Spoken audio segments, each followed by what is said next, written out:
अस्सलाम वालेकुम मेरे प्यारे भाई और बहनों और मेरे दोस्तों और मेरे व्यूअर्स, सब लोगों को मेरी तरफ से बहुत बहुत मुबारकबाद। आज के वीडियो के शुरू में मैं हिंदी में कह वो बात कर रहा हूँ और वीडियो को मैं आज ब्लैक एंड वाइट कर दिया हूँ इसलिए कि आज का दिन ही कुछ ऐसा है कि ब्लैक एंड वाइट है।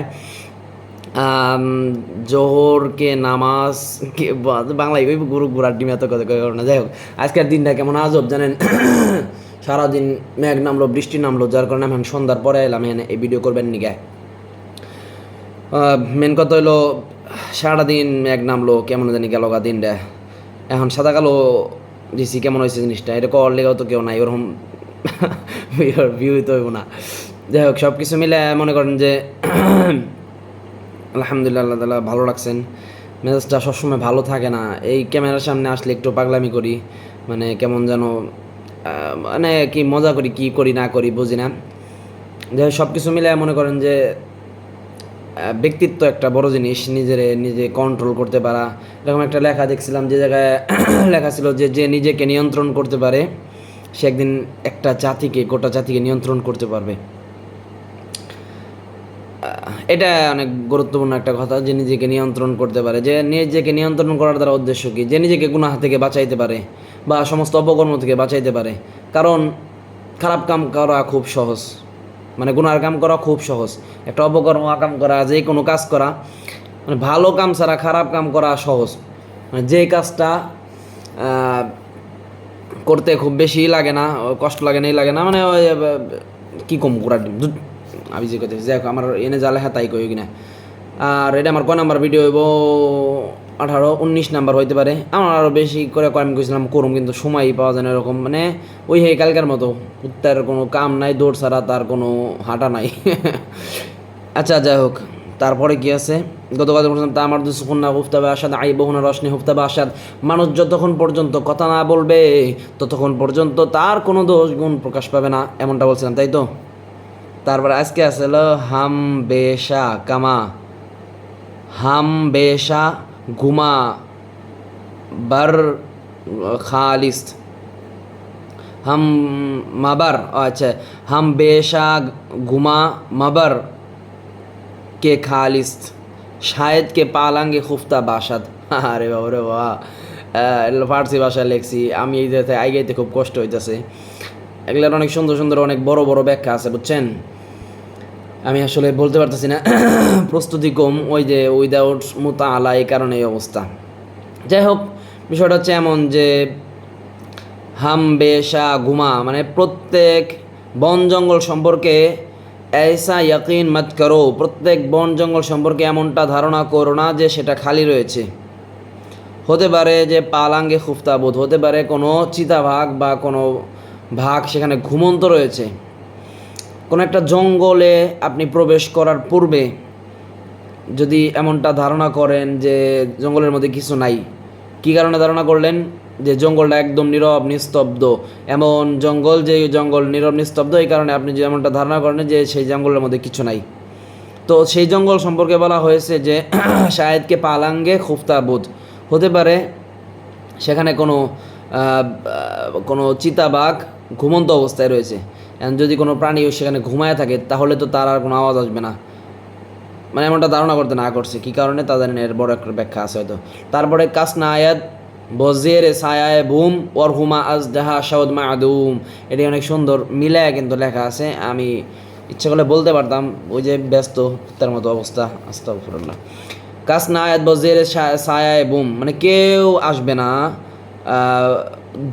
দুদুম হুদুম একটা পাখি আছে না, কি পাখি জানি কয়টা রে, মানে হুমা পাখি, দুদুম পাখি মনে একটা পাখি আছে, যেটা ছোটোবেলায় আমি দেখতাম, ওই রকম একটা পাখি, যেই পাখি সম্পর্কে বলা হয়েছে যে কেউ সেই পাখির ছায়ায় আসবে না, কেউ সেই পাখির ছায়ায় আসতে চাইবে না।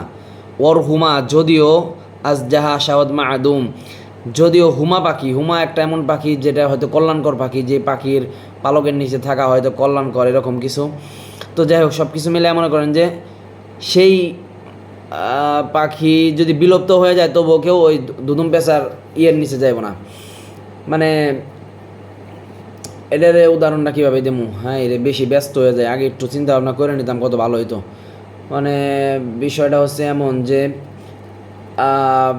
এই যে মনে করেন যে সরকার এখন মানে কেউ একজন বিদ্রোহ করলো শেখ হাসিনা যে সরকার, সে তো খারাপ সরকার ছিল, তো এই শেখ হাসিনা সরকার থাকা অবস্থায় মনে করেন এখন বর্তমানে কে আছে, ডক্টর ইউনূস সরকার হইব।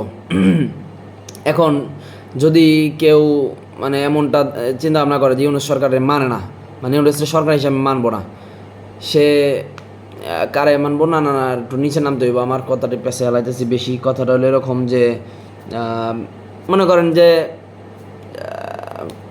কই পারতাছি না, ভুল হয়েছে আমার এইভাবে করে ভিডিওটা চালু করা ভুল হয়েছে, ভিডিওটা তো বন্ধ করা যাবে না, যাই হোক তাই কয়ে থুয়ে জায়গা। হ্যাঁ, এই পর্যন্ত তো আর দেখবো না কেউ, আমি ব্যাখ্যা বিশ্লেষণ করা দরকার ছিল, এগুলো নিয়ে আলোচনা অন্য একদিন করবো মানে বড় করে কাজ নেয় বসে রে, মানে কেউ হুদুম হ্যাঁ।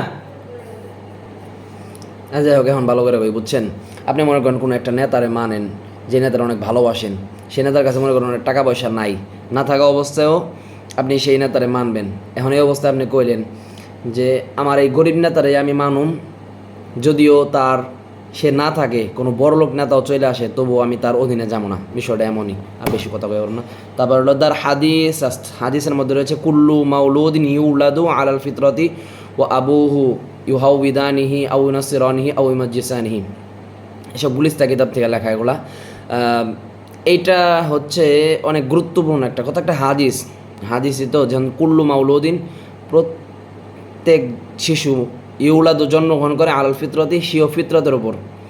মনে করেন যে একটা মানুষ জন্মগ্রহণ করে, জন্মের পরে সেও একটা ফিতরত থাকে, সে হিন্দু থাকে না, মুসলমানও থাকে না, খ্রিস্ট বা বৌদ্ধ বা মানে কোনো ধর্মাবলম্বী থাকে না তখন। তো পরবর্তীতে তার জন্মের পরে ও আবুহু, তার পিতা ইউহাউবিদানিহি, তাকে ইহুদি বানায়, আউ ইউনাসিরানিহি, অথবা তাকে নাসারা বানায়, আউ ইউমাজ্জিসানিহি, অথবা তাকে মূর্তি পূজারী বানায়। তাহলে এই জায়গায় দোষটা কার? চিন্তা করেন, একটা মানুষ, এরকম একটা ঘটনাও আছে এরকম যে কোনো এক ব্যক্তিরে জিজ্ঞাসা করা হলো যে আপনি 20 বছর হয়ে গেছে, 20 বছরের পরে কথোপকথন আর কি, একটা এটা কী কয় মাকালা বলা হয়, সে জায়গায় বলতেছে তোমার তো 20টা বছর হয়ে গেছে, তুমি কি কোরআন পড়তে পারো? কয় ভালো করে পড়তে পারি না। কয় তোমার বয়স কত? 20 বছর। তো তারপরে বলতেছে যে 20 বছর হয়ে গেছে এখনও কোরআন পড়তে পারো না, কাহিনী কি? কয় আমার আব্বা আমার মাঝে ভর্তি করে নাই। কয় আব্বার দোষ তো ঠিকই দিলা, তোমার যে বয়স তুমি বুঝো না ভালো মন্দ, 20 বছর বয়সে, তোমার এই বয়সে কোনটা ভালো কোনটা মন্দ এটা বুঝো না, কোরআন পড়া শিখতে পারো না। তো একটা বয়স হয়ে গেছে যেই বয়সে মানুষের বুঝে আসে, কিন্তু যেই বয়সে বুঝে আসে না সেই বয়সে তো তার আর ধর্তব্য না। যেমন ওই যে এটা কী কয়, ওই যে নাবালকের তাসাররুফ, নাবালকের বেচা কেনা, এগুলো জায়েজ নাই শরীয়তে। যেমন নাবালক একটা ছেলে যে কী করলো, মনে করেন হরেক মাল আসে না, তো তখন সে কী করলো, হরেক মালাওয়ালার কাছ থেকে সোমপাপড়ি কিনবার লেগে বাড়িতে 500 টাকা নিয়ে গেলো। সোমপাপড়িওয়ালা বাটপার মনে করেন যে 500 টাকা নিয়ে একটু সোমপাপড়ি দিয়ে বেটা বাইকে গেল গা। তাই কী করলো, জিনিসটা বুঝলো না, তার সোমপাপড়ি তার কাছে দামি, 500 টাকাটা দামি না, 5 টাকার সোমপাপড়ি 500 টাকা দিয়ে কিনা নিল। এই কারণে তাদের তাসাররুফ জায়েজ নেই। তো যাই হোক, ছোটোকালে জন্মগ্রহণ করার পরে একটা শিশু কী হয়, তার কোনো এই ক্ষমতা থাকে না যে সে কোন ধর্মের মানে বাপের বিরোধিতা করবে, ই করবে, আমি ইসলাম ধর্ম করবো, আমি হিন্দু মৈডমু। পরবর্তীতে জন্মের পরে তার বাপে তার এই হদি বানায়, এটা বানায়, ওটা বানায়, মানে যেই ধর্মাবলম্বী থাকে, যার ঘরে যেটা জন্ম সেই তো। সুতরাং একটা বয়স পরে প্রত্যেকটা মানুষের এটা বুঝে আসা উচিত, মানে হিন্দু ব্যক্তিদেরও এটা বুঝে আসা উচিত, বা অন্যান্য ধর্মাবলম্বী যে কোন ধর্মটা শ্রেষ্ঠ। তখন এই বাপদাদার মানে এই দোহাই দিয়ে এটা করা যাবে না যে আমার বাপে তো হিন্দু, আমার মা তো খ্রিস্টান, আমার দাদা তো বৌদ্ধ বা অন্য ধর্মের, আমি কিভাবে ইসলাম গ্রহণ করব। এই ক্ষেত্রে প্রত্যেকটা ব্যক্তির চিন্তা করা উচিত একটা বয়স পরে, তখন তো আপনার বয়সে এসে পড়বো, যেই বয়সে আপনি চিন্তা ভাবনা করবেন যে কোনটা ভালো। ইব্রাহিম আলাইহিসসালাম তো এমনটাই চিন্তা করে রবরে চিনছিলেন, যে সূর্যরে প্রথমে প্রভু মনে করছিলেন, যে সূর্য মনে হয় প্রভু, সারাদিন আলো দেয়, সূর্যটা যখন ডুবে গেল, রাত এসে বললো, তখন বললো না, এই সূর্য আমার প্রভু হইতে পারে না, কারণ প্রভু তো থাকবে সারা জীবন, মানে সবসময় সর্বদা থাকবেন। তারপরে কি করলো, যখন চন্দ্র উঠলো, চন্দ্রের প্রভু মনে করছে, তারকারে প্রভু মনে করছে। এমতো অবস্থায় এই সব কিছু প্রভু না, এমনটা নিজে নিজেই বুঝতে পারছেন, আল্লাহ তাআলা হাতে জ্ঞান দিয়েছেন। তো সব কিছু মিলে মনে করেন যে একটা বয়সের পর প্রত্যেকটা মানুষের এই বুঝে আসা উচিত কোনটা ভালো ধর্ম, কোনটা শ্রেষ্ঠ ধর্ম। এইটা বিবেচনা করার পর তার ইসলাম গ্রহণ করতে মানে ইসলাম গ্রহণ করার জন্য ট্রাই করা দরকার। আমি বলতেছি না যে হিন্দু ভাইদেরকে তাদের হিন্দু ধর্ম বিশ্লেষণ করেন, সব কিছু করার পরে যদি আপনার কাছে মনে হয় যে হিন্দু ধর্ম একটা ভালো ইসলাম ধর্মের চাইতে, তখন আপনি আপনার জান্নাত জাহান্নামটা আপনি বাইছে নেন। ঠিক আছে, 10 মিনিট হয়ে গেছে, এর ভিতরে অনেক আলোচনা আছে, আমি তো অগুছালোভাবে পাগলের মতো কথাবার্তা বলি। একটু ঠিক আছে, ভালো থাকবেন। আসসালামু আলাইকুম রহমতুল্লাহি ওয়া বারাকাতুহু।